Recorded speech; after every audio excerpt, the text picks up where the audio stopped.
Ouais, il y a du son. Donc présentation d'usage Carré, c'est une société familiale à part entière qui existe depuis 1938. Cette société est située en Vendée. Elle a donc pour mission de concevoir, réaliser, commercialiser ses propres produits sous la norme ISO 9001 en respectant la charte environnementale ISO 14001. Que dire de plus sur Carré, c'est 80 personnes en CDI, donc c'est une petite société encore, qui se veut être au service de l'agriculteur, tout en respectant un réseau, puisque moi-même je suis commercial sur 24 départements français, donc je ne peux pas assumer à part entière directement avec les agriculteurs. J'ai toujours besoin d'un relais. Et mes collègues sont un peu pareils. Donc 24 départements, plus Belgique, Pays-Bas, Luxembourg.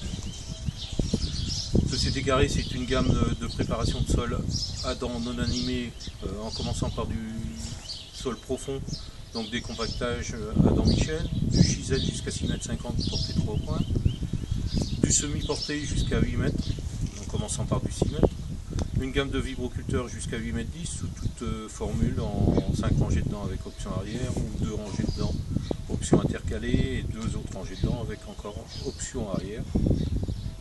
Une gamme de petits combinés de semis qui se mettent en lieu et place de la herse rotative.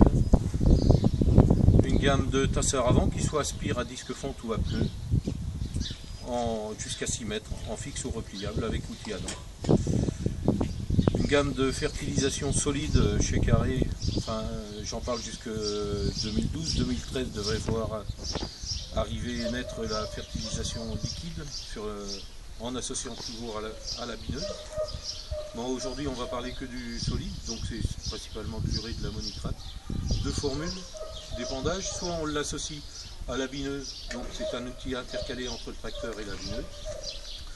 Distribution DPA, mécanique bien sûr. Et puis un autre enfouisseur, vous avez peut-être entendu parler de l'ammoniac. Donc pour pallier aux problèmes environnementaux de l'ammoniac, on a un enfouisseur à part entière avec des autonomies beaucoup plus importantes, puisqu'on va aller jusqu'à 3200 litres de capacité et des options allant jusqu'à la pesée en continu des contrôleurs de flux, y compris même l'imprimante pour sortir de la parcelle, avec un état des lieux.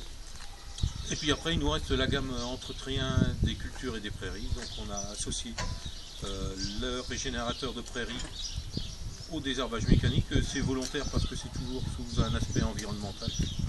Donc on parle de notion de culture de prairie, ou même qu'on parle de cultiver du blé ou des patates ou des tournesols ou des maïs ou des betteraves.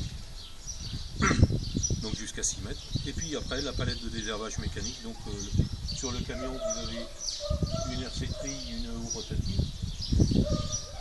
Ce sont des outils qui interviennent à part entière très précocement, donc soit avant la levée, les bios l'utilisent couramment. Avant la levée, l'écrouteuse, enfin la houe rotative c'est avant tout une écrouteuse. Faut bien se mettre dans la tête, si on n'est pas confronté au problème de battance, ça devient presque inefficace. On peut associer du désherbage mécanique à la houe rotative, enfin à l'écroutage, dans le sens où on va travailler sur du fil blanc. Donc on va encore là se rapprocher des bios, c'est de l'aveugle, pratiquement. Après vous avez la RC-tri qui elle, justement, où on n'est pas confronté au problème de battance, donc terre plutôt argileuse on va dire, où là on va avoir un autre phénomène, c'est qu'on va faire une traction. Et cette RC-tri va donc tirer sur les adventices. Un peu plus méchante, j'oserais dire, au travers de la culture, parce que si la culture est mal implantée et que les réglages sont mal faits, on va pouvoir arracher la culture, contrairement à la houe rotative qui elle a un certain respect. Donc la RC-tri existe jusqu'à 12 mètres en portée 3 points et jusqu'à 27 mètres en semi-portée.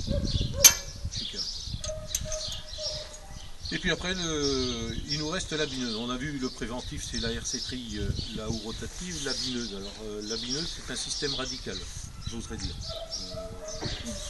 Pourquoi radical? Parce qu'on est confronté au problème d'inefficacité de chimie ou d'adventices qui passent au travers de la chimie, donc qui vont se développer. Et malheureusement, on n'aura pas d'autre accès que de l'éradication, donc le sectionnement de la plante, pour la détruire. Et éviter sa flore, bien sûr. Et puis pour les bios qui sont, ou les gens qui sont en tout mécanique, on aura recours aussi à la bineuse. c'est clair. Donc tout ce qui est passé au travers des interventions préalables, eh bien c'est clair que la bineuse peut donner des résultats satisfaisants. Vous avez aussi les problèmes de rémanence, les problèmes de betteraves sauvages quand vous êtes dans des rotations courtes. Enfin, vous connaissez les problèmes qui se greffent, même si avec la chimie on a des programmes qui sont déjà préétablis, mais de moins en moins efficaces dans la durée et sur la destruction des plantes. Voilà. Donc la bineuse chez Carré, on en fait une affaire, j'oserais dire presque de spécialiste, puisque on sait intervenir à partir de 15 cm entre rangs jusqu'à 1 mètre, en passant par du 25 pour des bio par exemple qui sèment d'un rang sur 2, 30, 33, 36, 37 et demi pour les endives parce qu'on est dans la région, 40, 45, 50 pour les betteraves, enfin 40 c'est plutôt pour le colza, il y a quelques applications, mais 45-50 c'est pour la betterave, 70, 75, 80 pour le maïs, et puis les choux éventuellement, puisqu'on travaille pour les planches maraîchères, 1m20, 1m40, 1m60, plane ou surélevée. Voilà, nos systèmes d'intervention en termes d'écartement de rang. De combien à combien on peut aller en termes de nombre de rangs. On n'est pas hostile à faire une bineuse à un rang, chez des maraîchers pour des fraises par exemple. Et puis on s'est allé jusqu'à 18 rangs à 45-50 ou du 16 rangs à 80 par exemple, dans les applications des Landes. Voilà. Les équipements sur la bineuse, on rentre dans le vif du sujet technique de la bineuse chez Carré. Donc vous avez toujours le même élément, quoi qu'il en soit, à partir de 15 cm jusqu'à 1 mètre. Ce bâti, il est toujours le même, l'équipement est différent en fonction des écartements. On va parler de 45 à 1 mètre. On est souvent avec de la dent vibro, des petits socs triangulaires et du protège-champ. Pourquoi je vous mets en évidence cette formule-là, c'est que c'est la plus polyvalente dans l'utilisation plante petite ou plante développée. Voilà. L'avantage de la dent, c'est qu'on va avoir un effet de brassage de terre, d'agronomie, en même temps qu'on aura le phénomène de désherbage mécanique. Le protège-plant, donc à sa position anti-projection pour plante petite et projection en position haute instantanément sans clé, donc c'est très facile. Qu'on l'utilise ou non, il est solidaire de la machine. On n'a pas à le chercher sous l'hangar ou chez le voisin. Ça c'est déjà fait. Votre réglage de l'approche des ronds, c'est une manivelle. Vous n'avez pas à avoir une clé chez tout l'ensemble. Sachant que vous avez indexé votre protège-plant préalable. Ça se dessert pas trop facilement avec les vibrations? Non. Alors vous avez une solution éventuellement, parce qu'on a, pour les adeptes du serrage fort, on a mis un cyprant de 27. Donc, alors méfiance, c'est que si vous travaillez avec une clé pour serrer, vous risquez d'émousser la vis. Donc il faut être modéré dans le serrage. Il faut savoir que votre dent, elle avance ici. Donc l'effort, il n'est pas sur la vis, il est sur le fourreau. Hein? Donc le fait de serrer, normalement, vous évite d'avoir une clé. C'est tout. Il faut penser au voisin qui va la prendre après, il va dire... Ouais. C'est vrai qu'on peut être confronté par les trépidations à des écartements inférieurs à 45, on n'a plus accès au protège-plant. Donc on a des socs plats et éventuellement l'utilisation des lames betteraves, lames le lièvre. L'avantage de ça, c'est que on va pouvoir... Le lièvre. Il y a encore des applications chez des bio principalement qui veulent aller très près de la plante. C'est vrai qu'on se limite dans l'approche de la plante avec le protège-plant. Avec la... Ah, moi j'allais dire avec ça. Après avec le compromis, oui. Voilà. La lame, le lièvre. Il y a des adeptes. Vous êtes sur des régions aussi maraîchères. Enfin, vous avez beaucoup de haricots.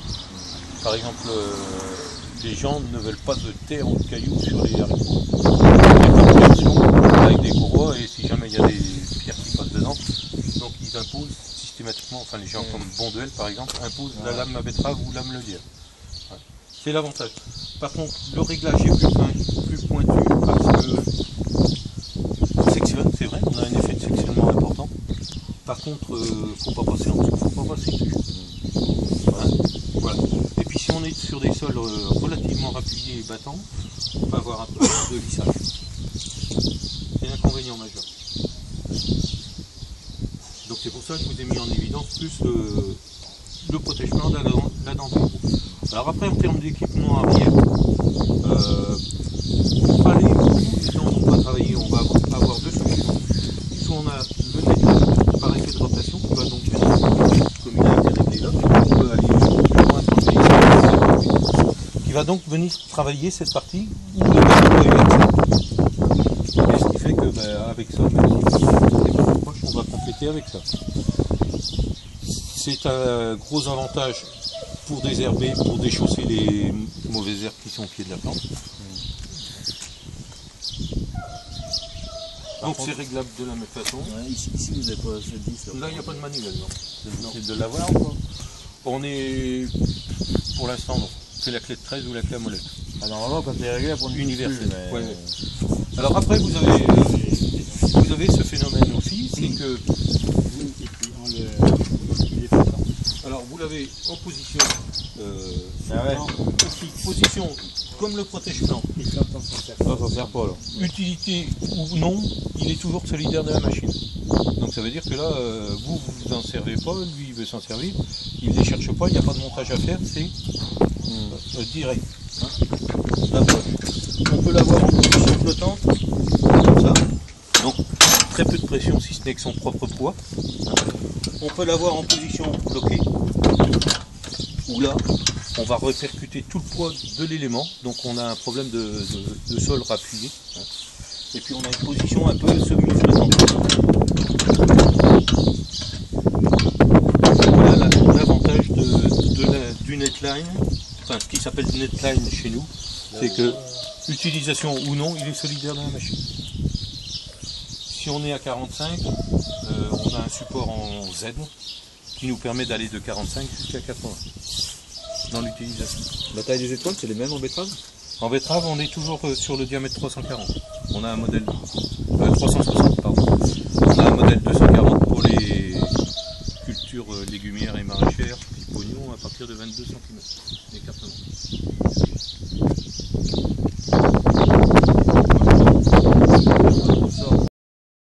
Dans un deuxième temps. Je peux aller à la place de ça aussi. Ouais, non mais laisse-moi parler. Donc les peignes, oui. Les gens qui disent moi je veux faire mon traitement chimique et puis après quand mon traitement aura perdu son efficacité, je vinerai. Et là on aura des adventices développés. L'avantage du peigne c'est qu'on va pouvoir faire une traction sur l'adventice pour la mettre à l'air, pour s'il y a du soleil en bénéficie. Moi je pensais même le mettre derrière.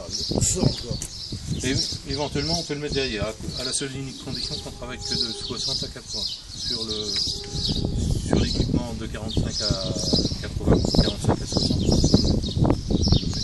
Non, bah là, Le peigne, il parce va que pour le soleil travaille. montage maïs, tu peux le faire. il y a que le maïs et le betterave. Voilà. Les 45. maïs là. Avec le 45, on ne peut pas, Jacques. Non. 45, il y a des